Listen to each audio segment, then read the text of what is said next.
tentang yang awalnya harus berkomunikasi dengan komputer, dengan rumus-rumus, menggunakan bahasa pemrograman seperti Python, Java, C++. Dan akhirnya saya harus kembali menggunakan bahasa manusia. Nah, itu tuh Lumajang mau maghrib tuh sepi, Pak. Ya, rajin ibadah Ya, semua. saya pikir sama Mbak Maya tuh, ini orang-orang Lumajang tuh rajin banget ke masjid. Dihitung surat suaranya semuanya. Nah, waktu maghrib itu saat kami menghitung surat suara, itu kurang 1. Dihitung lagi, ternyata sudah pas. Kok bisa ya? Ini mungkin horornya sebelah mana? Bukan kayak berkah. bilang, gitu, iya. Hai teman pemilih. Selamat datang di podcast Bung Jangli.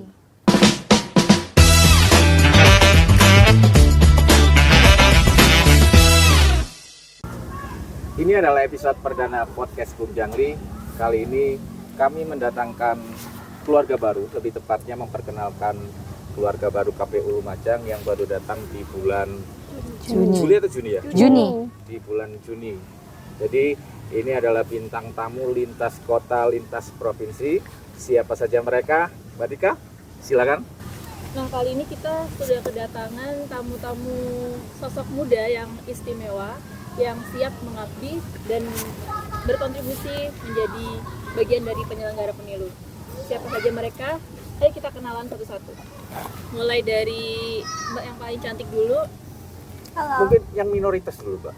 Yang minoritas. Yang minoritas dulu. Maksudnya minoritas tuh gimana tuh, Pak? Ya, kita kan sedang di podcast demokrasi, jadi harus sedikit menyebarkan nilai-nilai demokrasi. Salah satunya minoritas. Di sini yang minoritas kira-kira siapa di sini? Oh, yang laki-laki jumlah.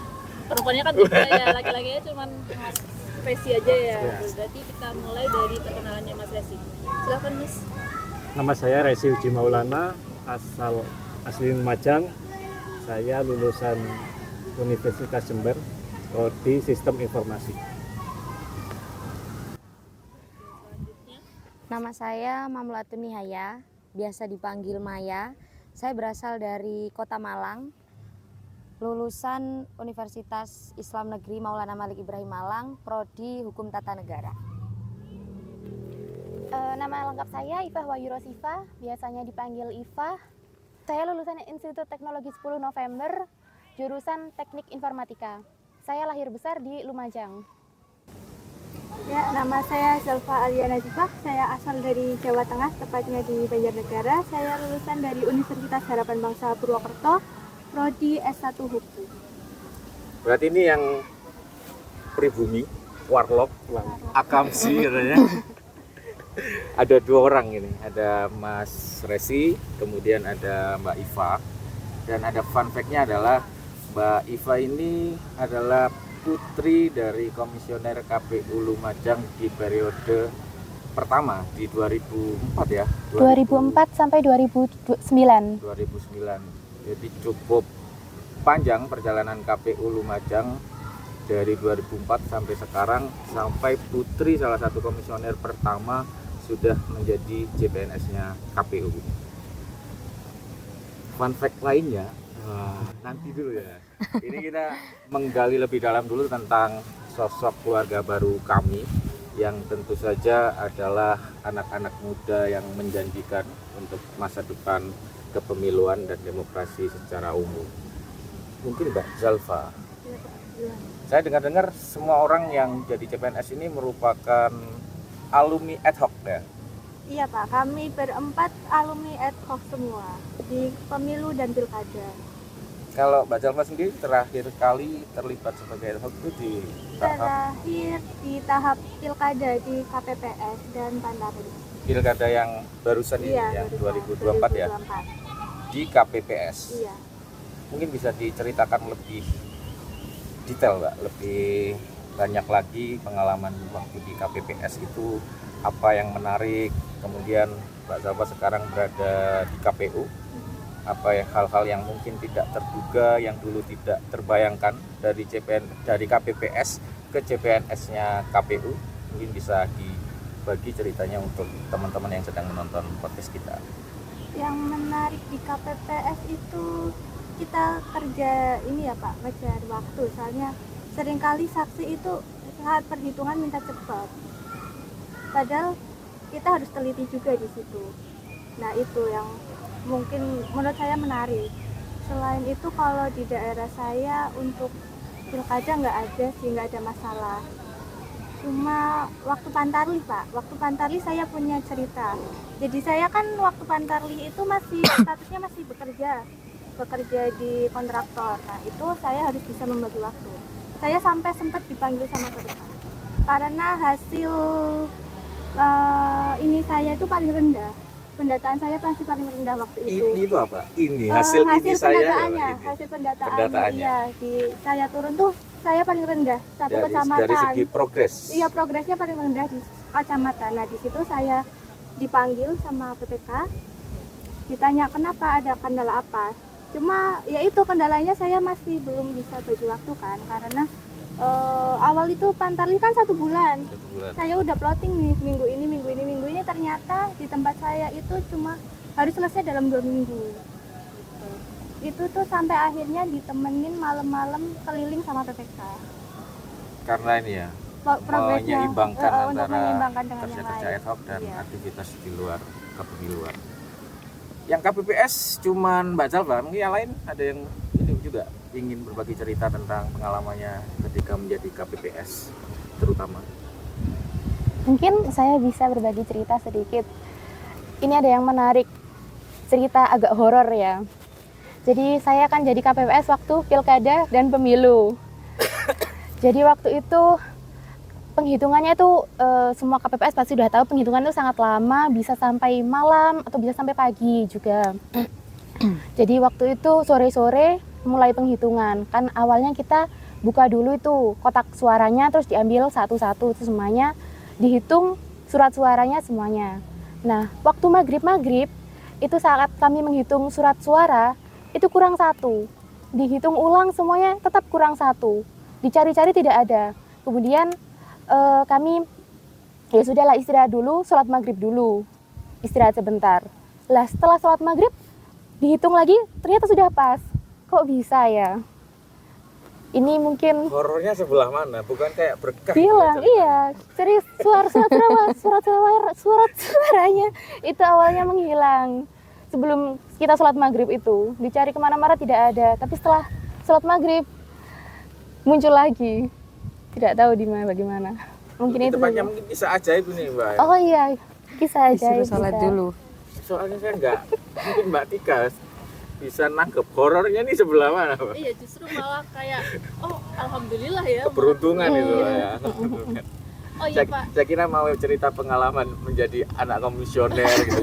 Jadi punya pengalaman mengenal pemilu dan demokrasi sejak dini gitu. Mungkin di rumahnya. Kalau mengenai hal itu, waktu ayah saya masih menjabat sebagai komisioner, saya masih TK waktu itu Pak. TK sampai SD kelas 2 atau kelas 3 gitu. Jadi masih belum ada apa ya, ingatannya bisa belum ini kuat ya, ya, bedakan iya belum lengkuas bisa, dan jahe belum bisa ya. belum, masih terlalu kecil waktu itu saya. Berarti nggak mungkin ada tadi sempat tersendat yang Iya, ini kan kalau untuk Mbak Iva, kalau tadi Mbak Zalfa berarti kan jadi pernah jadi KPPS dan Pantarli. Itu berarti di KPU Banjarnegara. Kalau Mbak Iva mungkin bisa disebutkan karena kan Mbak Iva kan domisilinya Lumajang ya. Oh iya, Bisa disebutkan KPPS-nya terus sebagai KPPS di TPS. saya Desa jadi mana? KPPS di Desa Sarikemuning, Kecamatan Senduro, kabupatennya tetap Lumajang ini. Waktu itu sebagai KPPS berapa Mbak? Sebagai KPPS 4 Mbak, yang megang Sirekap juga. kan IT pegang Oh Sirekap. iya kan backgroundnya kan IT. Iya, Ini salah satu bibit unggul kita karena sejak dini dari Al Ikhlas ke ITS. Ini pasti terlatih, terdidik dan tentu saja menjanjikan ya. amin. Sirekapnya waktu itu gimana Mbak Iva?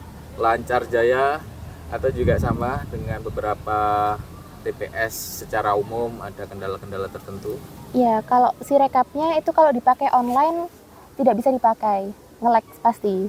Jadi kami diakali dengan menggunakan Sirekapnya offline dulu. Jadi di fotonya offline semua. Karena itu offline, jadi tidak ada kendala jaringan gitu. Jadi alhamdulillah untuk Sirekapnya lumayan lancar. Oke, selanjutnya nih seru juga nih tadi KPPS. Ada lagi sebetulnya yang KPPS lagi Mas Resi ini juga pernah jadi KPPS. Tapi sambil menunggu dia memikirkan akan ditanyai apa, akan menjawab apa, kita ke Mbak Zalfa yang adalah PPS. Oh iya lupa. Oh, saya ingat kamu terus ya. Aduh. Maya, Iya Pak, PPS. PPS. Saya dengar juga sedang menempuh atau menyelesaikan S2. Iya, Juga berencana tugas akhirnya berkaitan dengan pemilu. pemilu. Wah, ini luar biasa sekali, Maya. Sedikit berbagi cerita dengan kami dan para pemilih yang sedang menonton, Maya. Silakan, Maya. Cerita mengenai apa ya Pak? Pengalaman menjadi PPS kah? Tentu saja, bukan menjadi korban LDR ya. Jadi KPPS, Maya. Jadi PPS ya? PPS. Ya kebetulan saya jadi PPS itu di pemilu dan juga pilkada kemarin. Itu pengalaman baru banget buat saya karena baru pertama kali Pak saya berkecimpung di dunia kepemiluan. Itu di PPS. Kalau untuk pengalaman menariknya, Malang Kota ya, Mai? Malang Kota. Kebetulan di Malang Kota. Kalau untuk pengalaman menariknya yang menurut saya berkesan gak terlupakan itu adalah ketika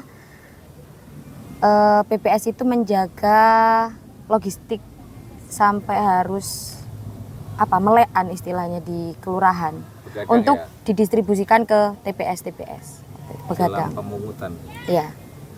Menariknya apa, Mai? Apa Menarik. begadangnya sambil biasanya kita kan untuk menjaga teman-teman biar fresh, nggak ngantuk, itu kita sediakan fasilitas untuk karaoke, kita nyanyi-nyanyi bareng dengan Pak Polsek, Dengan dan Linmas. banyak teman-teman lain yang memang Iya. bertugas dan berdedikasi untuk menjamin keamanan logistik pemilu menjelang pemungutan. Nah, serunya apa itu, Mbak?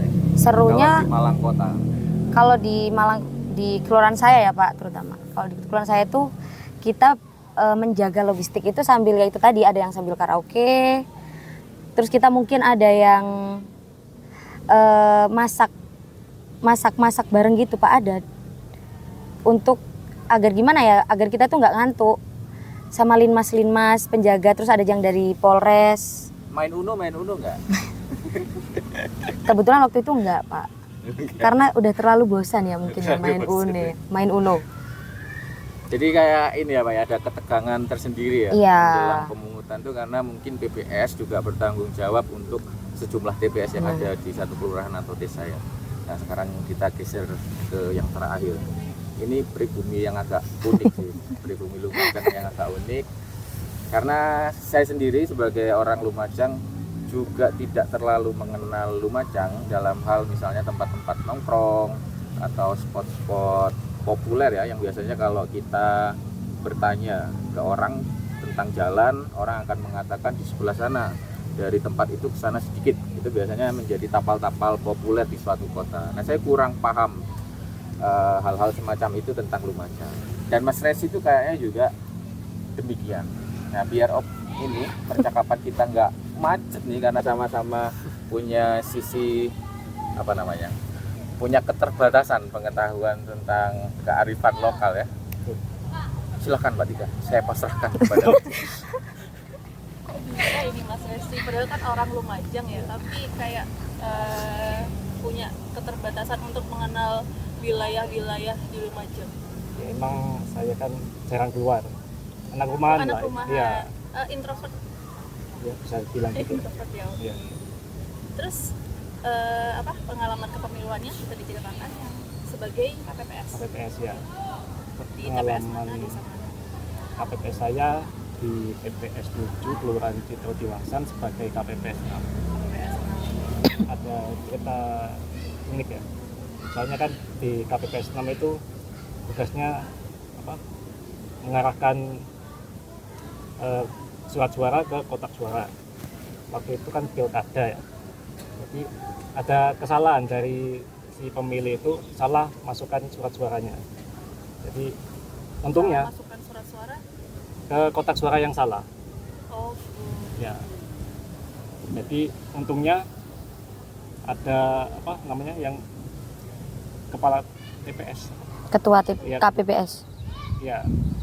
Itu menawarkan solusi kayak diambil lagi di dalam kotak suara itu, dipindah ke kotak suara yang benar. Itu saya sempat panik juga.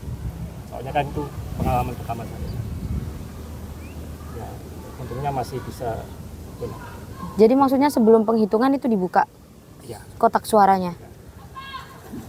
Tapi Ini ya kan Saksinya, iya. Ya. Masuk di kejadian khusus gitu ya. Bisa. mencatatkan begini gitu juga ya. Iya. Gak ada yang seru-seru yang lagi seleksi. Jadi itu yang paling Paniknya tadi loh. panik. Kenapa harus panik gitu? ya kan itu pengalaman pertama saya, Pak. Jadi kayak merasa bersalah gitu. Kayak gimana ini? Karena dia yang menjaga. Iya. Karena Menentukan. satu suara berharga untuk masa depan bangsa ini ya. Waduh. Tapi seluruh anggota KPPS waktu itu tuh baru perdana jadi anggota KPPS atau memang ada yang sudah punya pengalaman sebelumnya sebagai anggota KPPS? Ada yang sebelumnya itu udah ada yang jadi KPPS sebelumnya. Jadi ya salah satunya saya itu yang pertama kali. Oh, yang baru pertama jadi anggota KPPS hanya Mas Desi aja ya. Makanya lebih panik mungkin Iya. ya. Oke.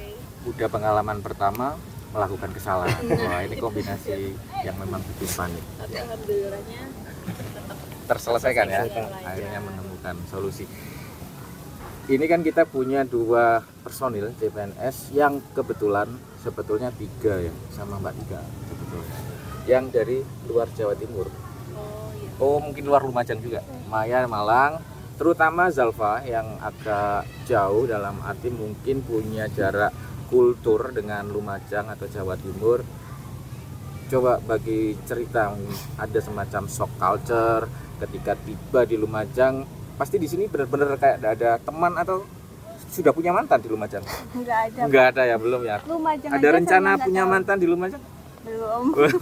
Kayaknya Mas Iqbal tuh yang di belakang kamera siap kayaknya. Tapi waktu pertama kali ada pengumuman penempatan di Lumajang, udah tahu belum maksudnya Lumajang di Jawa Timur atau Nggak tahu sama sekali Lumajang sebelah mana. gitu ya? Baru dengar gitu. Akhirnya Langsung buka maps itu Mbak, malam-malam kan jam 11. Kalau nggak salah itu pengumuman jam 11. Pengumuman cari nama Lumajang. Lumajang sebelah mana ini? Langsung buka maps aku Mbak. gimana tuh perasaannya pas Ternyata jauh dari tempat tinggal. Harus kalau di maps itu sekitar 11-12 jam naik mobil. jauh banget ya? Lumajang nggak tahu tapi Semeru tahu kan?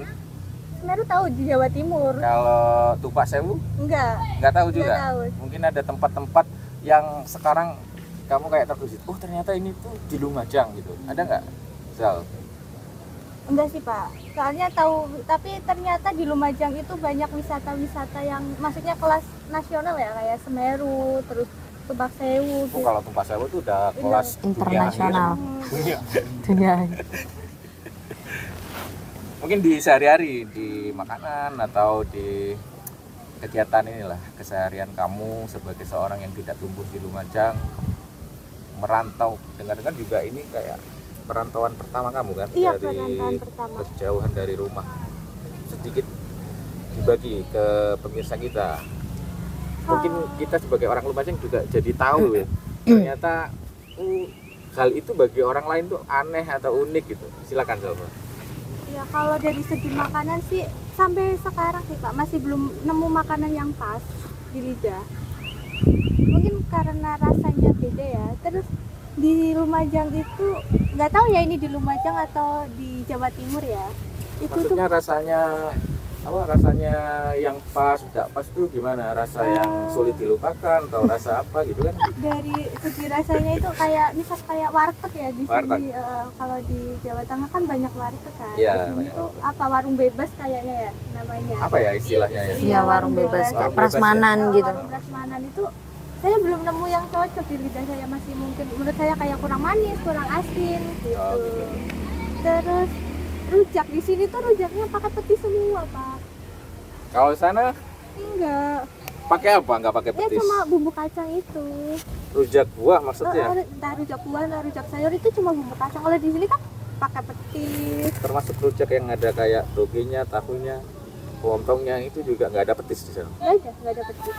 Saya juga baru tahu nggak pakai. Nggak pakai petis. Itu yang sempat saya bingung kok di sini semua rujak pakai Itu petis. kalau diverifikasi sama KPU Lumajang belum rujak itu. Kalau nggak pakai petis. Apa Pak? Gagal verfaknya. Pecel. Betul. Gado-gado. jadinya. Ada lagi, Salma. Terus ini Pak, saya awal Lumajang itu saya sama Mbak Maya kan sering karena kami anak kos ya Pak. Nah, kok. Jadi kadang pulang dari kantor jam 4 tuh kita di kantor main Muter. gitu, muter sampai mau maghrib. Nah itu tuh Lumajang mau maghrib tuh sepi Pak. Ya, rajin ibadah Ya, saya pikir sama semua. Mbak Maya tuh ini orang-orang Lumajang tuh rajin banget ke masjid, sholat. Karena benar-benar sepi banget jalan. Iya benar. Ketika itu maghrib. Orang Lumajang memang rajin beribadah. Rajin ibadah. Saya setuju ya itu ya. Lucu, Pak. Saya kan termasuk yang ke masjid. Maya, Malang. Mungkin banyak kemiripan juga antara Lumajang dan Malang, tapi pasti juga ada lah perbedaan. Iya. Nggak terlalu berbeda Pak, cuma mungkin kalau bilang bukan culture shock ya Pak. Karena mungkin di Malang itu kan banyak mahasiswa. Nah, kalau di sini tuh biasanya kita sering ngopi. Iya, Biasanya ngafe kita. Nah, kafe di sini tuh kebanyakan jam 10, jam 11 tutup. Nah, kalau di Malang itu jam 9 ke atas baru rame-ramenya. Kalau di Malang jam 9-10 baru rame. Baru ya. rame. Jadi di sini kita biasanya ngopi mau udah jam 9 mau jam 10 itu malah udah prepare mau tutup. Jadi kita gupuh gitu. Gupuh mau pulang. Berasa diusir. Kayaknya kita udah bisa nih menuju ke satu pertanyaan pamungkas tentang teman-teman CPNS Mbak Tika. Why KPU? Jadi kenapa kalian memilih KPU menjadi CPNS KPU? Tolong jangan jujur-jujur ya jawabnya ya, karena di lembaga lain sudah tertolak berkali-kali Pak.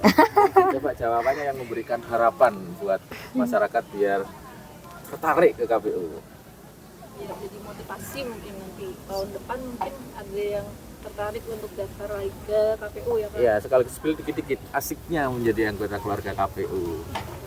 Silakan mungkin dari siapa dulu? Dari Iva, Resi? Laki-laki dulu mungkin Pak. Iya laki-laki. Kalau dari saya sih mungkin jujur sedikit ya. Itu kan saya cita-cita jadi PNS gitu. Nah, waktu pendaftaran saya lihat itu di KPU formasi saya itu paling besar kuotanya.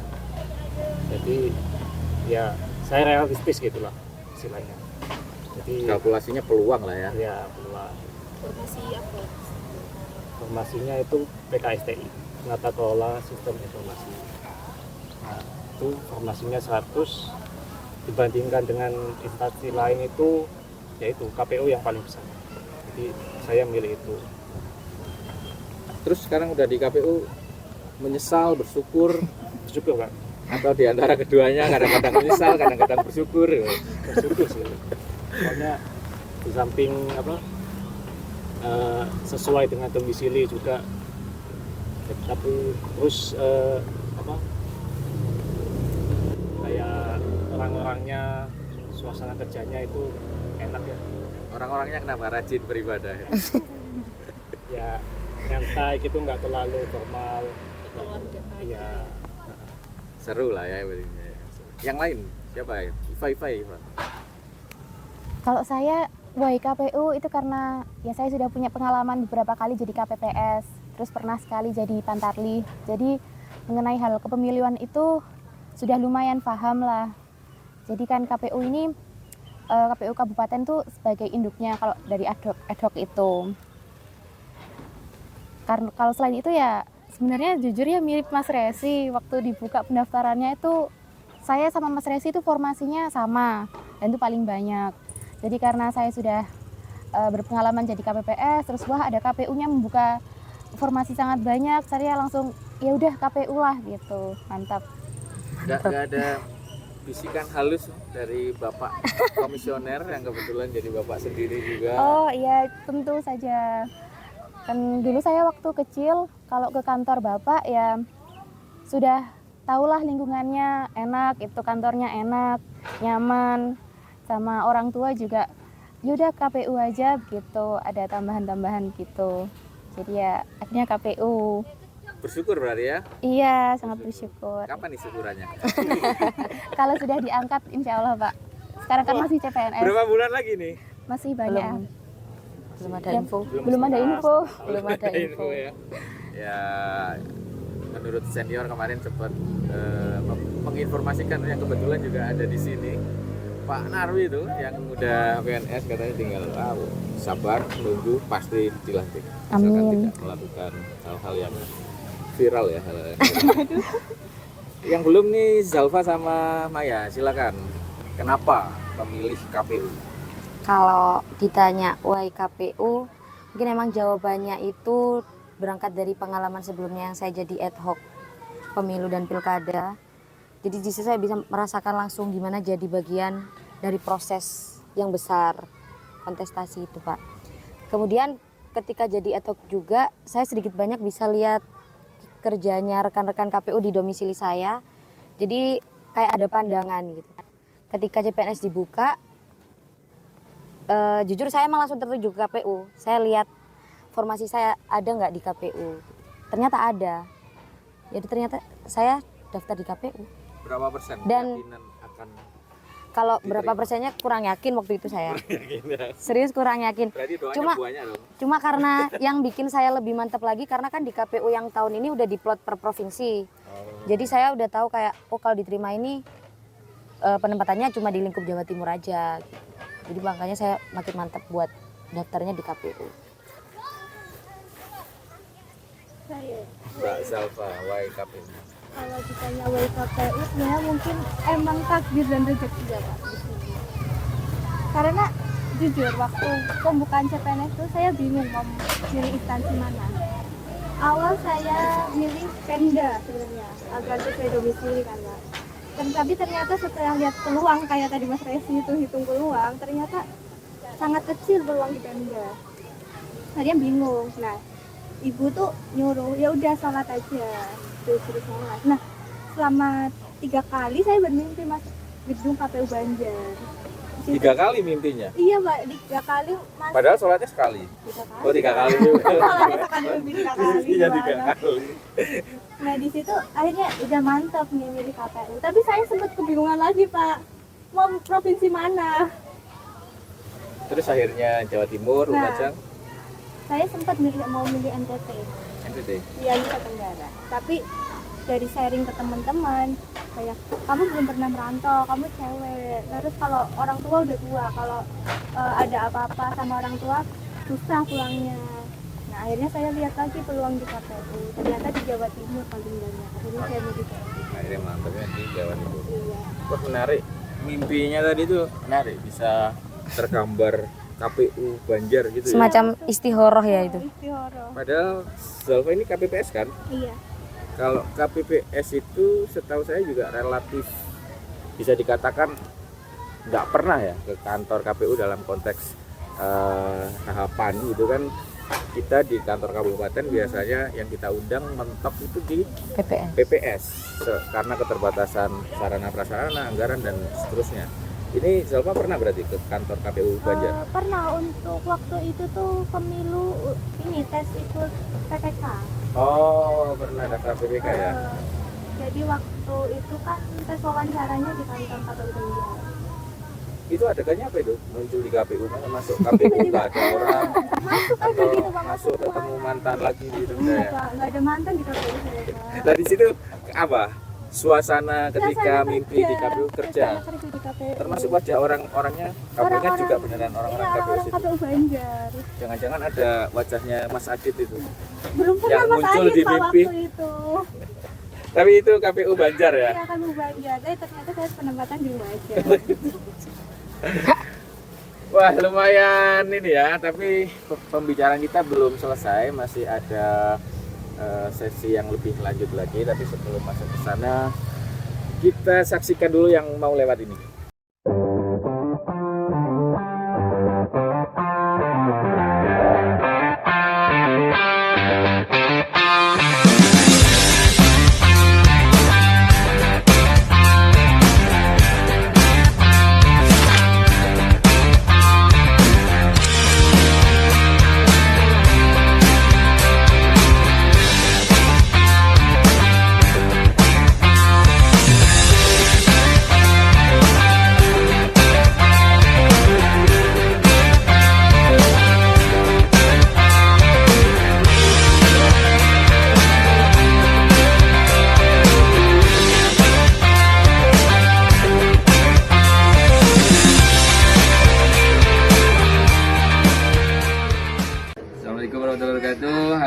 saya berada di Dusun Dawan, Kelurahan Desa Melawang, Kecamatan Kelaka. Beliau ini lahir 1920 di KTP. Namun beliau mengatakan lahirnya tahun berapa, Bu? Tahun 1932 yang Bu. Saya ingat Ki. Nah ini insyaallah sehat walafiat, barokah umur. Kakek saya baca najuki tahun kalau dua selain seni kejuki itu ngomoran kok di Update Ki. Putarnya song pernah komplainnya Ipin yo Ipin kan tuh. Asal. Oke, ini KTP-nya.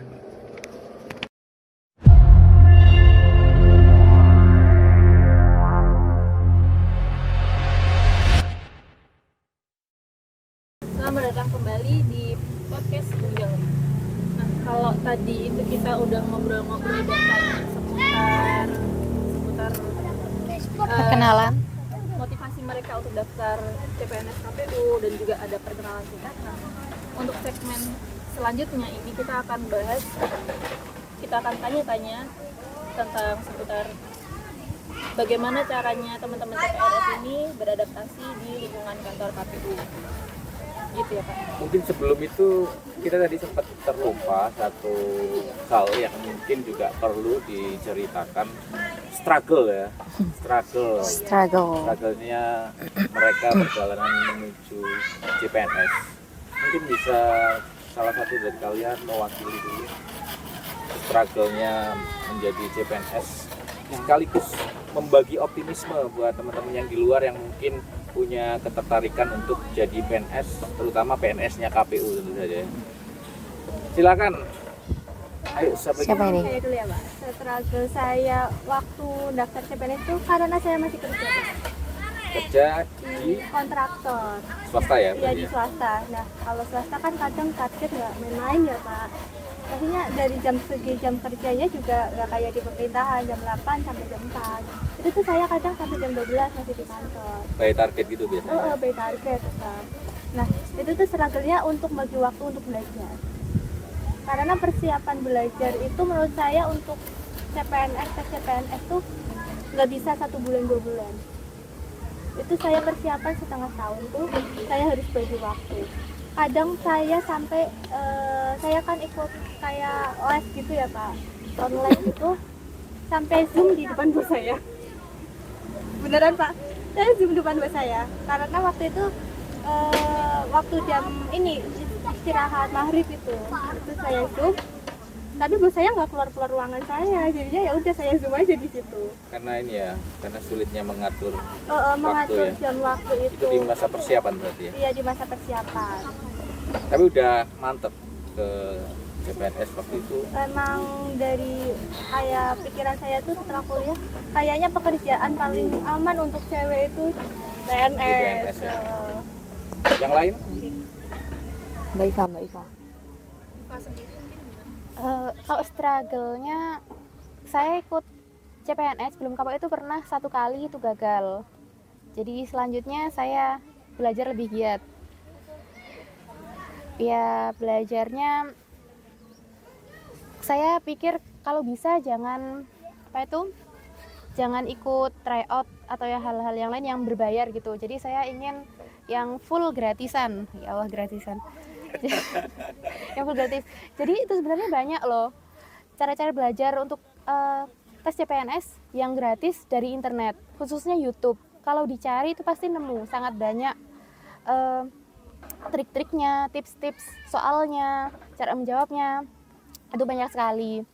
Atau tryout yang gratis disediakan Google juga banyak, bisa dicari saja. Dan itu saya nemu banyak, ya sudah saya belajar dari situ. Dan alhamdulillah memang pertanyaan yang keluar di tes CPNS itu banyak yang relevan dengan apa yang saya pelajari. Jadi alhamdulillah begitulah kalau memang sudah rezekinya ya. Masya Allah. Syukuran berarti ya. Sudah pernah dulu. Sudah pernah. Ya, ke tetangga-tetangga itu sudah pernah. Masih ada yang ingin berbagi cerita jatuh bangunnya? Kurang struggle saya sepertinya. Kalau saya pesimis, Mas Resi mau bagi kan? Bahagia terus kayak kalau Mas Resi. Saya satu instansi yang gagal. Iya, itu fun fact ya. Oh, Si fun fact-nya. Instansi dan Kita satu Tapi instansi. saya nggak kenal, masih belum kenal. oh, belum kenal ya? Ya, Berarti kalian berempat ini termasuk yang sama-sama Lumajang, Iva dan Resi, sebelum ini nggak pernah kenal sama sekali. Nggak pernah kenal sama sekali. Ketemunya di KPU ya. ya. Kenalnya di KPU. Sudah jalan Tuhan itu. Iya. Tadi ada satu fun fact yang sempat saya spill. Sekarang saya mau tagih ke orangnya. Yang semua yang di sini di kantor tidak menduga bahwa ternyata salah satu dari teman-teman CPNS ini yang bernama lengkap atau resmi Mamluatur Kenapa, Pak? Maya, Iya, yang kenapa? biasa kita panggil Mbak Maya. Kayaknya ke depan kita mau panggil Maya JDIH. Nah, ke depan punya nama Ini tidak tulisan ada. baru Maya JDIH.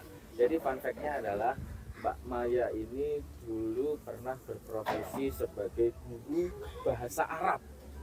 Wah. Coba Itu Mbak karena Maya, keadaan aja, Pak.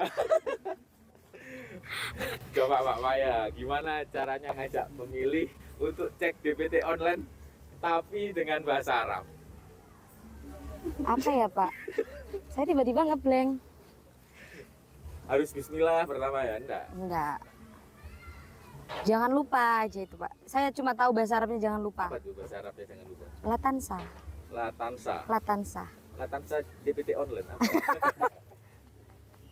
Saya bagus. Oke, lanjut. Gimana tadi Mbak Tika? Nah ini tadi kan teman-teman tuh udah cerita struggle-nya mereka untuk masuk ke KPU nih KPU. Pak, melalui CPNS ya, seleksi CPNS. Terus selanjutnya kita mungkin bisa teman-teman bagi juga ke penonton struggle-nya teman-teman nih waktu harus adaptasi di lingkungan kantor KPU, karena kan tadi dari background sebelum KPU kan kalian kerja di bidang yang berbeda-beda kan, ada yang di kontraktor, ada yang guru. Nah mungkin bisa diceritakan tuh adaptasinya, struggle-nya kayak gimana tuh Setelah adaptasi. akhirnya masuk ke KPU, jadi keluarga KPU, kemudian punya penempatan atau punya tupoksi sendiri-sendiri, bisa diceritakan, silakan. Dari siapa dulu? Ayo, siapa dulu? Mas Resi. Kalau ya, terus. Mungkin Resi di Datin ya, Datin. Ren Datin. Ya. Maya di Teknis dan Hukum, kemudian Iva di SDM, Parmas dan Sosdikli, Zalfa di Keuangan Hukum Logistik ya, Kul kita nyebutnya. Silakan Mas Resi, kayaknya tadi udah mau membagikan ceritanya setelah akhirnya di KPU. Ya, awal-awal masuk tuh saya bisa dibilang kayak, kan dasarnya saya kan introvert gitu ya, jadi kalau sama teman-teman baru itu kayak masih belum langsung langsung bisa kita bisa langsung akrab gitu, jadi struggle-nya di situ sih. Terus Apalagi cowok sendiri ya Mas Resi ya? iya, jadi mau kayak ngajak main nggak enak gitu. Sungkan. Iya, sungkan. Terus lama-lama tapi ketemu sama kayak yang udah muda, terutama kayak Mas Iqbal, Sakit, sama yang lain tuh ya, lama-lama bisa menyesuaikan lah. Lalu bisa ini ya, bisa akrab ya sama pegawai-pegawai KPU yang lain. Iya, Kalau sama teman-teman CPNS juga Karena ternyata dia ini introvert di awal doang, Mbak. Iya. sampai sekarang itu Sampai malah makin ke belakang makin annoying. annoying-nya gimana tuh? Kayak Justru malah ini ya, bukan yang perempuan-perempuan yang jahil ke Mas Resi karena Iya. dia sendiri, tapi dianya yang jahil ternyata. Jahilin kita bertiga ini. berarti introvertnya tuh kamuflase. Introvertnya hilang. Setelah ketemu Mas Iqbal yang sama sekali tidak introvert, tentu saja ya tularan. ketularan ya. Iya. Iva, Zalfa, silakan. Setelah akhirnya loh, tadi kan jatuh bangun, ada kesulitan tersendiri, ada perjuangan tersendiri, kerja keras tersendiri untuk menjadi CPNS. Setelah akhirnya menjadi dan kalian datang di kantor kami di KPU Lumajang. Udah berapa bulan ya kalian ya? 5. 6 bulan. 6 bulan. Oh iya, mau 6. Ya bukan waktu yang panjang, tapi juga bisa dikatakan durasi yang cukup untuk beradaptasi dengan tempat baru. Masa nggak ada hal-hal yang bisa diceritakan seru atau bahkan yang sebelumnya tidak diduga itu dikerjakan atau terjadi di lingkungan KPU. Oh ternyata KPU itu, oh ternyata pemilu itu, oh ternyata Banyak ya ternyata. Oh, kalau ternyata. disadari tadi kita ngomongin shock culture nih, shock institusi, shock struktural ini. Silakan. Kalau struktural ada Pak. Apa itu? Kan saya dulu di swasta ya Pak. Swasta. Swasta maksudnya tingkat berjenjangnya dia nggak banyak. Nah ternyata kalau setelah masuk di pemerintahan, tingkat berjenjangnya tuh lumayan banyak dan prosesnya lumayan panjang. Itu menurut saya Pak. Seperti contohnya misal kayak pengadaan. Dulu saya di kontraktor itu emang di bagian keuangan juga, di umum juga, admin kan saya. Untuk pengadaan alat atau apa untuk tim lapangan. Bentar, ini maksudnya jenjang ini Banyak step-stepnya, prosedur gitu ya. Prosedurnya banyak. Itu ya udah kita tinggal cari barang, spesifikasi, ajuin harga ke bos, terus itu udah kita beli. Nah ternyata kalau setelah dimasuk di KPU ternyata prosedurnya lumayan panjang. Tapi apa ada kesadaran enggak kenapa sih mungkin sekilas atau secara umum orang-orang menganggap kayak birokrasi, administrasi pemerintah itu kayak berbelit, berpanjang-panjang dan sebagainya. Coba sadar nggak kenapa harus begitu? Kenapa nggak bisa kayak swasta yang lebih praktis, ringkas gitu?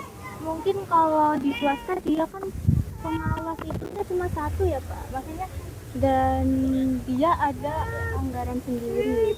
Nah sedangkan kalau di pemerintahan tuh kan pengawasnya banyak nih, entah dari masyarakat, LSM atau dari pemerintahnya sendiri. Makanya itu yang membuat prosedurnya panjang dan memastikan tidak ada celah untuk kayak dikorupsi gitu.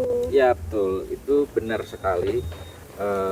Tetapi secara ringkas publik juga perlu tahu dari sudut pandang positif kenapa sih prosesnya harus begitu bertingkat dan berbelit, karena kita memakai APBN, karena kita menggunakan uang rakyat gitu. Jadi pertanggungjawaban kita sebagai lembaga yang menggunakan anggaran negara itu juga harus dipastikan valid ya, dipastikan memang layak sebagai bentuk bentuk pertanggungjawaban yang pantas itu.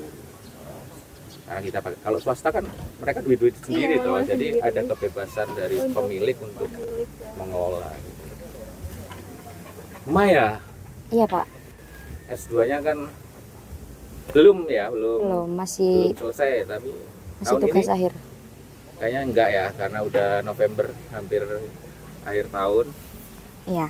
S2-nya kan mau tentang pemilu, pasti ketika di KPU juga punya penglihatan yang mungkin lebih kompleks atau lebih dalam tentang KPU sebagai lembaga penyelenggara pemilu. Bagaimana? Apa ini Pak yang tidak terduga Harus terjadi di tidak KPU? terduga, ya. Apapun selama kamu akhirnya menjadi KPU 6 bulan ini, aktivitas kerja, adaptasi, termasuk dijailin resi tadi, silakan diceritakan. Atau mungkin hal baru yang baru ditemukan di KPU? Banyak banget kalau hal barunya. Silakan diceritakan. Hal baru yang saya temukan di KPU itu yang pertama, saya nggak expect yang pegawai KPU turun langsung ke lapangan. Untuk yang Coktas kemarin ya. Bulan 3 ya. Ya kebetulan kan kita turun semua waktu itu. Nah itu saya nggak expect Pak pertama. Saya kira kan ternyata di luar tahapan itu ada momen harus verifikasi ke lapangan gitu. Aku kira kan di tahapan aja waktu ada ad hoc pemutahiran data pemilih. Gitu. Ternyata di luar tahapan juga ada kegiatan yang harus turun langsung ke lapangan, ya. Joktas kemarin triwulan 3, kalau kebetulan di sini kita ada anggota divisinya, Mas Resi Uji ini divisi Datin yang membidangi permasalahan atau giat pemutahiran data pemilih, yang salah satu bentuk giat berkelanjutannya adalah Joktas. Ini kan menuju Joktas terakhir di tahun ini atau triwulan 4. Mas Resi mungkin bisa sedikit berbagi prosesnya, progresnya, atau sekaligus apa yang terjadi kemarin di Joktas ketiga, di triwulan ketiga. Silakan Mas Resi. Mungkin untuk lebih lengkapnya ya, biasanya itu datanya itu biasanya yang menghandle itu Mas Iqbal. Nah nanti mungkin saya yang membantu-bantu dikit gitu lah. Mungkin ada yang nggak jelas ini sebenarnya udah meninggal kayak gitu, ternyata masih hidup. Nah, kita kan harus mendatangi langsung tuh hantunya. Ya. Jadi kita harus cek lagi ke tempatnya, ke orangnya langsung, apakah benar masih hidup apa enggak gitu, kayak gitu. Triwulan 4 ini kapan kira-kira dimulai Joktasnya? Mungkin awal Desember ya. Ya, awal Desember. Awal Desember ini ya? Iya. Kemarin kayaknya baru Mas Iqbal sebagai staf seniornya Datin, Iya. baru pulang ya dari Raptor di Jawa Timur untuk persiapan menuju Joktas terakhir atau Joktas triwulan 4. Dan kebetulan di Joktas triwulan 4 itu sekaligus menjadi semester 2-nya untuk KPU Jatim. Dan setiap 6 semester itu ada updating atau sinkronisasi data dari proses pemutahiran data pemilih itu ke DPT online. Jadi mungkin beberapa pemilih yang kemarin sempat ngecek di DPT online dan namanya tidak keluar, bukan berarti belum terdata. Maksudnya tidak secara otomatis nama teman-teman belum terdata, bisa jadi sudah terdata, tetapi proses sinkronisasi data dari pemutaran data pemilih ke cek DPT online ini belum dilakukan karena memang prosesnya dilakukan per semester. Lanjut ke terakhir Mbak Tika yang belum sama sekali nyepil tentang pengalamannya, keterkejutannya, dan seterusnya. Mungkin juga ada sedikit nuansa nostalgia untuk Mbak Iva yang tadi sempat bercerita waktu kecil ke kantor ayah. Mbak Iva, ini kan akhirnya udah jadi CPNS-nya KPU. Iya. Gimana ini? Atau mungkin ini waktu kecil tuh pernah dengar cerita-cerita mungkin Pak, atau mungkin sering, Mungkin apa yang masih diingat dari masa itu? Dari masa itu. apa karena kayaknya sering pulang malam nih gitu waktu apa? Oh, bagaimana ya? Yang saya ingat dari masa itu, saya ingat gedungnya banyak yang berubah. Dulu aula belakang itu belum ada. Dulu itu masih gudang. Jadi, dan pegawainya dulu masih sedikit. Saya lupa siapa saja. Yang penting saya ingat itu ada Pak Didik, Bu Ida, sama Pak Arif. Itu saja ya. Sama Pak Sunarwi. Dulu pegawainya itu yang saya ingat. Kalau sekarang ternyata banyak pegawai baru yang saya harus berkenalan dengan mereka, ada kenalan baru juga.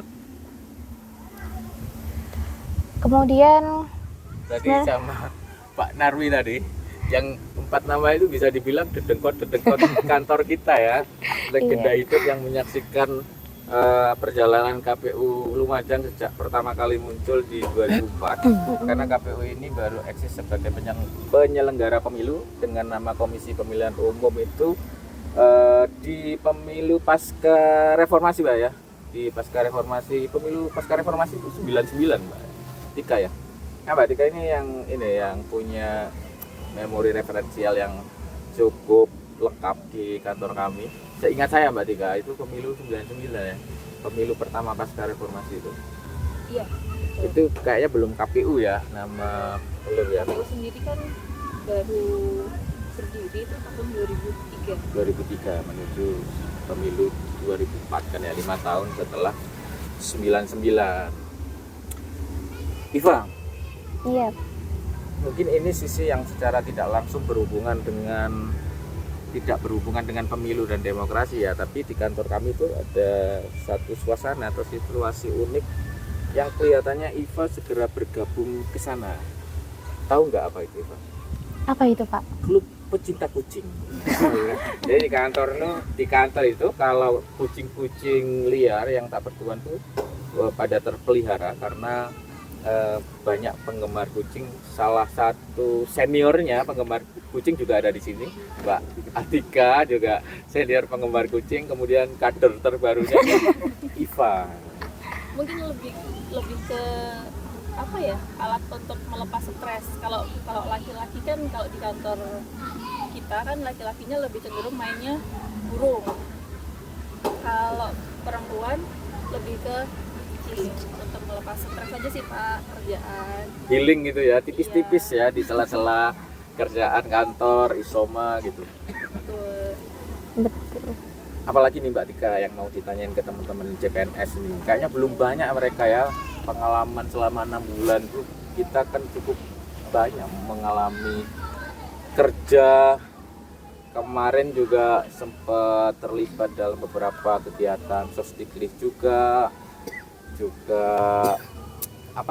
seperti Mbak Iva mungkin ya, yang kebetulan tidak terlalu familiar dengan aktivitas tulis-menulis, tetapi saya sebagai komisioner yang menaungi divisinya Mbak Iva, kadang-kadang saya memberikan tugas untuk bikin satu narasi liputan sosdikli dan seterusnya. Itu mungkin bisa diceritakan Mbak Iva strugglingnya dari IT yang menyusun coding dan sebagainya, kemudian harus menyusun kata per kata. Mungkin bagi Mbak Tika itu mudah karena udah terlatih, tapi bagi Iva yang lebih banyak menyentuh keyword karena coding, mungkin itu sesuatu yang cukup butuh effort. Iya, jadi saya awal masuk KPU sebagai CPNS ini kan dimasukkan ke divisi SDM dan Parmas. Sementara saya itu orangnya introvert sekali, dan karena itu saya kemarin kuliah di IT, teknik informatika, yang sehari-harinya berurusannya hanya dengan komputer dan coding. Jadi itu 180 derajat sangat berbeda dengan apa yang saya kerjakan waktu kuliah. Jadi tapi bagus juga karena akhirnya saya bisa keluar dari zona nyaman, kemudian dapat bisa belajar baru tentang yang awalnya harus berkomunikasi dengan komputer, dengan rumus-rumus, menggunakan bahasa pemrograman seperti Python, Java, C++, dan akhirnya saya harus kembali menggunakan bahasa manusia. Untuk ya karena harus Parmas itu kemarin harus sosialisasi ke SMA, ke SMK, lalu membuat artikel, menulis untuk teks berita, untuk medsos. Nah itu saya belum pernah untuk sebelumnya, jadi ya dapat pengalaman baru. Yang lain nih, yang linearitas ya kita ngomongnya ya, antara mungkin background pendidikan atau pengalaman kerja sebelum menjadi CPNS KPU dan setelah di KPU mungkin tidak semuanya linear. Mungkin ada yang tidak, ada yang setengah linear, setengah tidak. Ini langsung senyum orangnya, setengah linear, setengah tidak. Ini silakan Salva. Untuk di pendidikan, kalau pekerjaan di KPU sekarang mungkin nggak linear ya Pak, karena saya hukum terus penempatan di pool. Cuma untuk di pekerjaan saya sebelumnya sebagai admin di kontraktor linear Pak, karena ya waktu di kontraktor saya juga megang keuangan, megang logistik juga, sampai sempat megang logistik. Nah sekarang di pool juga saya megang keuangan juga, megang logistik juga. Jadi menurut saya nggak ada perbedaan yang jauh kecuali yang tadi yang prosedural itu yang berjenjang-jenjang itu ya, berlapis-lapis itu ya. Resi apa Pak? Pertanyaan yang sama dan cerita yang sama, akhirnya jadi KPU dari sisi ini tadi, linearitas. Kan kamu lumayan linear ya dengan background pendidikan kamu, kebetulan IT. Tapi mungkin orang saya misalnya melihat itu sesuatu yang beruntung, atau background pendidikan itu menjadi sesuatu yang bisa berguna dengan tupoksi yang sekarang kamu diberikan tanggung jawab. Tapi mungkin bagi kamu sendiri ada hal-hal yang mungkin sebetulnya tidak linear gitu. Sebetulnya itu tidak diajarkan di perkuliahan IT. Mungkin ada, Mas Resi, silakan. Mungkin ini ya Pak, kayak ada aplikasi khusus untuk apa ya namanya, membuat kerjaan itu loh, kayak Sidali misalnya, kan itu saya masih baru pegang, jadi saya masih harus belajar banyak ke Masikal misalnya, terus ada kayak e-labking juga, jadi ya nggak bisa cepat beradaptasi gitu. Tetap butuh beradaptasi Ya. proses. Apalagi KPU ini juga menuntut step by stepnya itu sifatnya ada legal formalnya, resmi gitu-gitu ya. Kayak harus berhati-hati. Mbak Tika, mungkin masih ada sesuatu yang ingin dikulik atau digali dari teman-teman sebelum kita beranjak ke season, bukan penutup ya, season selanjutnya menjelang penutup, kuis seberapa KPU kamu. Mbak Tika, ada? Kalau nggak ada, kita lanjutkan ke kuis seberapa KPU kamu. Udah pada siap? Siap. Untuk menjawab kuis? Siap dong. Ini hadiahnya lumayan besar. Kalau bisa jawab, kalian akan dilantik menjadi PNS. Kalau Berarti ini nggak bisa. dipecat, kan?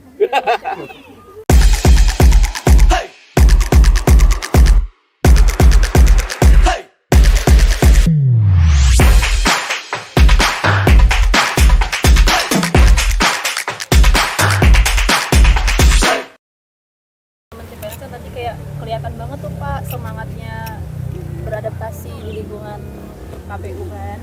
Terus udah teman-teman ini kan sudah 5 bulan ya, jalan 5 bulan Dan pernah menjadi dan pernah ad menjadi hoc bagian pemilu. dari ad hoc penyelenggara Pasti pemilu. banyak tahu kan tentang pemilu ya. Kita Nah. tes sekarang. Terus sekarang kan teman-teman CPNS ini sudah disiapkan papan sama kertas dan spidol karena sebentar lagi kita akan tanya jawab ya Pak ya. Main kuis. Main kuis. Main kuis. Tanya jawab seputar gak jauh-jauh dari tupoksinya KPU. Dunia penyelenggara pemilu. Udah siap? Nanti teman-teman tinggal tulis aja jawabannya ya. Oke. Sudah ready semua ya? Ready. Sudah. Oke, standby. Sekaligus buat informasi juga nih ke penonton Pak akan podcast kita, tupoksi kita di KPU seperti apa, informasi. Sosialisasi Iya, pendidikan sosialisasi. pemilih ya. Betul. Udah siap ya? Pertanyaan yang Pertama. pertama.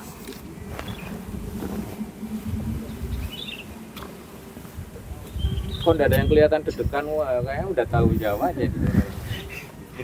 Ini Deg-degan nggak loh boleh ini, topik Pak. ya. Deg-degan boleh ini. topik nggak sih, Pak, ini? Gak boleh dong. Nyontek dong, Harusnya sih nyontek nggak dong. boleh. Iya. Kan harus menjaga integritas. Betul. Pertanyaan pertama, KPU sebagai penyelenggara pemilu di Indonesia memiliki kedudukan yang independen, tetap, dan mandiri. Dalam melaksanakan tugas dan fungsinya, KPU punya pedoman utama yang dijadikan sebagai landasan seluruh kegiatan penyelenggara pemilu. Nah, disebutkan di Undang-Undang nomor berapa? Landasan itu diatur. Ayo nih. Enggak sulit nih, saya juga kalau inget-inget juga pernah inget apa enggak? Jangan-jangan enggak pernah tahu saya. Ayo. Ingat nih pas Ini mau tes pasal, SKB. Mbak. Pasal atau apa? Undang-undangnya ya, undang-undang nomor berapa tahun berapa Betul. tentang apa? Kalau mau lebih lengkap dikasih perubahannya juga boleh. Kalau yang tahu. Ini landasan utama nih. 3, Tetap. 2. Ini semacam payung regulasi babon ya. inti dari proses penyelenggaraan pemilu di Indonesia. 3, 2, 1 selesai. Semua tidak menulis. Silahkan angkat dan membalik papan untuk diperlihatkan ke pemirsa podcast kita. Ayo, 3, 2, 1. Sabotase ini, Pak. Wah, Videonya ternyata nggak bukan. wah, spidolnya sedang dibalik, ini ya, posisi nah, teman-teman udah dibalik. keluar. Ayo, semangat. Undang-Undang 47 tahun 2017. Nah, sabotase. Oh, nanti ini, Pak. Betul ya pertanyaannya? Jawabannya betul ya? Jawabannya betul. Betul Tentang semua. apa? Ada yang tahu nggak tentang apa? Tentang Undang-Undang nomor 7 tahun 2017. pemilihan umum. Pemilihan umum, redaksi resminya. Nanti di pertanyaan kedua Mas Pesi pakai ngomong aja jawabannya apa gitu. Nanti sebelum mereka dibalik Mas Resi dulu berarti ini.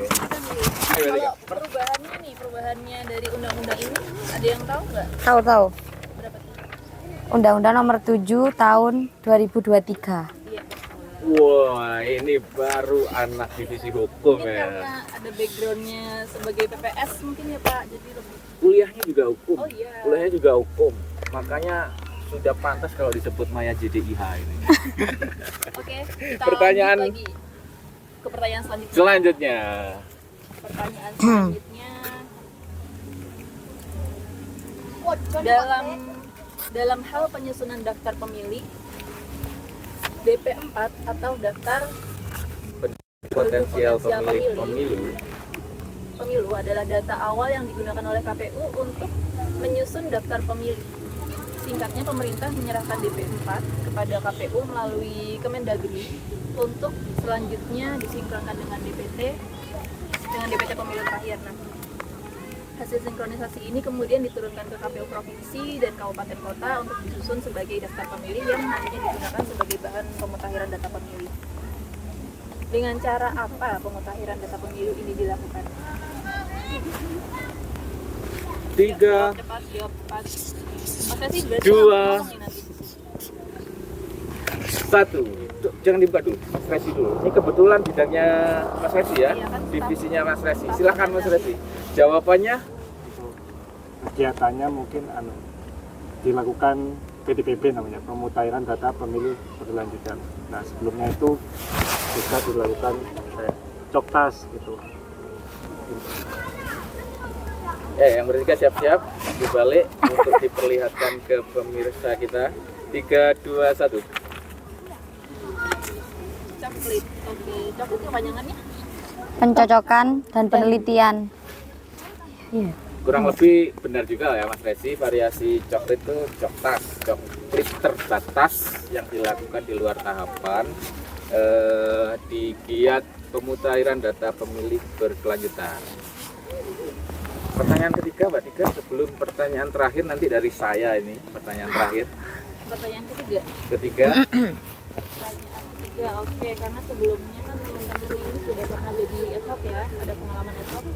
Pertanyaan ketiga, alat bantu digital yang digunakan oleh KPU untuk melakukan publikasi hasil penghitungan dan rekapitulasi suara secara cepat, transparan, dan akurat berbasis teknologi informasi yang berfungsi mentransmisikan hasil penghitungan suara dari TPS ke jenjang rekapitulasi yang lebih tinggi dan berjenjang secara real time.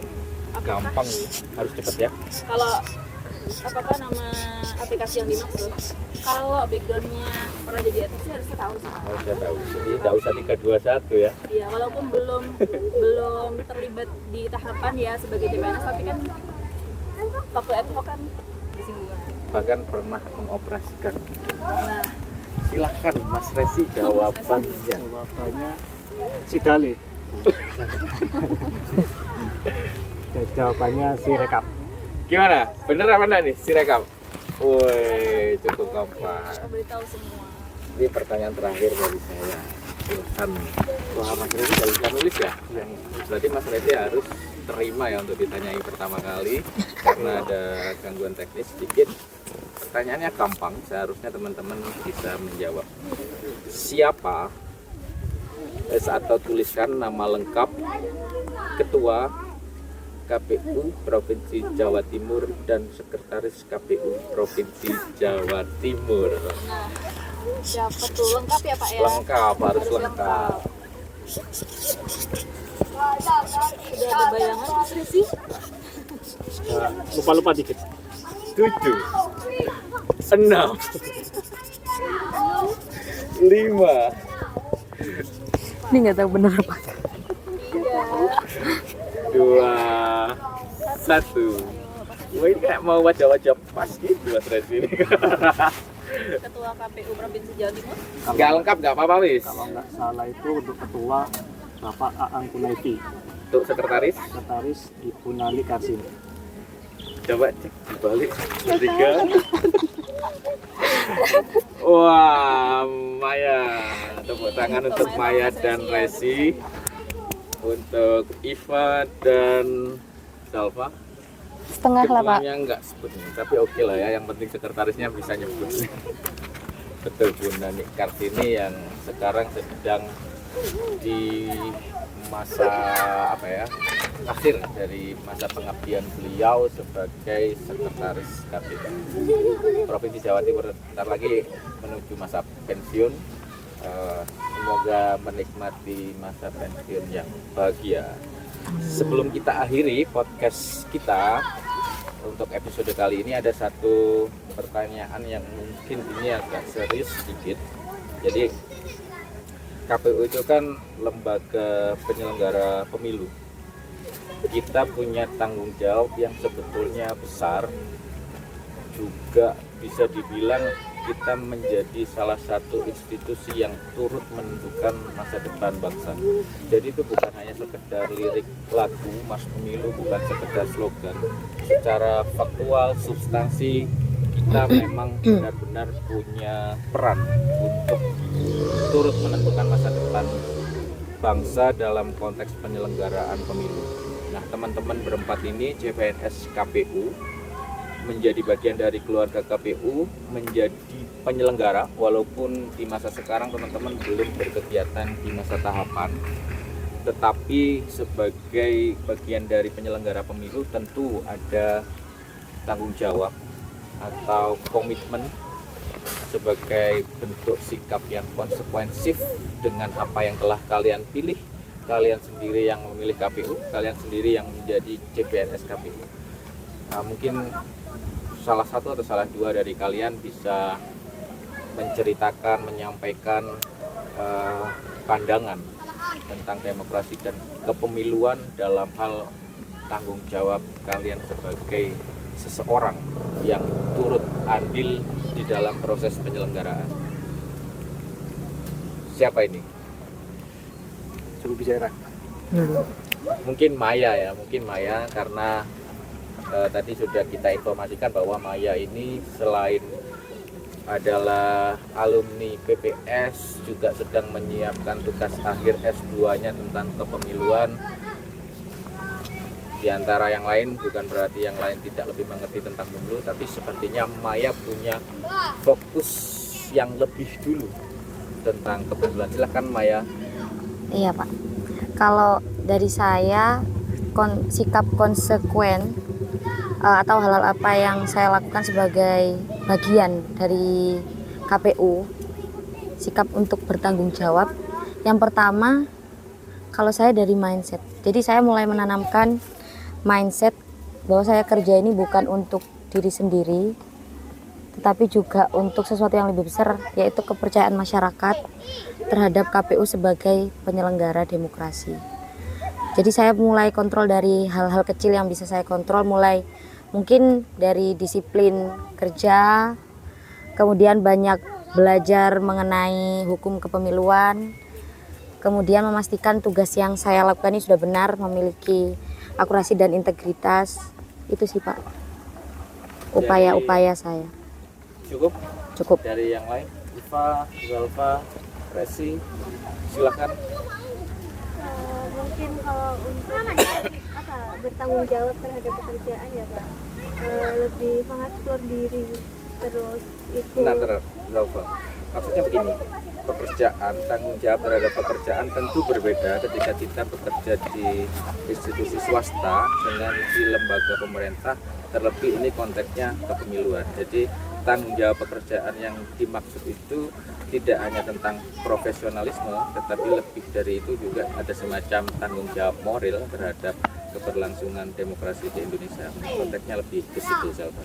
Ya mungkin dari itu Pak, lebih terus belajar ya Pak tentang entah itu demokrasi, kepemiluan, mengenai hukum dan lain-lain. Terus pengembangan diri melalui pelatihan-pelatihan yang telah disediakan oleh KPU sendiri. Menurut saya itu sih Pak, dari lebih ke disiplin dalam pekerjaan dan lain-lain. Agar apa yang kita kerjakan itu bisa dipertanggungjawabkan kepada masyarakat. Sudah? Iva? Sudah cukup Kasih terwakili. terwakili ya. Baca regulasi terutama yang saya kira poin penting dari Maya untuk lebih memahami tentang penyelenggaraan, salah satunya memang harus lebih mendalami hukum regulasi yang mengatur tentang kepemiluan. Saya juga sampai sekarang saya juga karena baru juga masuk ke keluarga KPU juga terus belajar tentang lapis-lapis regulasi yang ada di penyelenggaraan pemilu atau KPU.